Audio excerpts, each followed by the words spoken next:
هێز عێراقیەکان پردێکی تری سەربازیان لەسەر ڕووباری دژلات دامەزران بۆ بەستنەوەی هەردوو بەشی لای ڕاست و چەپی موسڵ. فەرماندە سەربازیەکان ناوی ئەم پردەیان ناوە پردی سەرکەوتن. بە تەواوبوونیشی وەک خۆیان دەڵێن دەتوانن گوشاری زیاتر بخەنە سەر تیرۆرستانی داعش لە لای ڕاستی موسڵ. هذا الجسر لرفض وتقديم الإسناد لقطاعات الأمنية خصوصا أنهم مقبلون ئەم پردە ڕێگاکانمان ئاسان و کورتتر دەکاتەوە بە تایبەت بۆ گەیاندنی هاوکاری سەربازی بۆ ئەو ناوچانەی ئێستا شەڕیان تێدایە. پردێکی تری سەربازیشمان دروست کردووە لە خوار و ناحیەی حەمام عەلیل. بەڵام ئەم پردە ڕاستەوخۆ هەردوو بەشی ڕاست و چەپی موسڵ بەیەکەوە دەبەستێتەوە.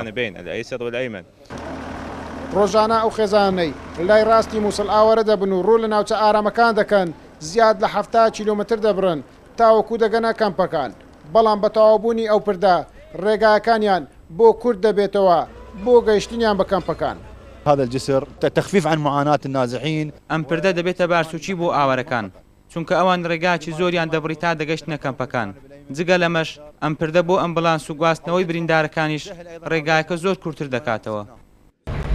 هەردوو بەشەکەی لای ڕاست و چەپی شاری موسڵ پێشووتر بە 5 پرد بەسترا بوونەوە. بەڵام تیرۆرستانی داعش لە ترسی پێشڕەوی هێز عێراقیەکان هەر 5 پردەکەیان تەقاندۆتەوە.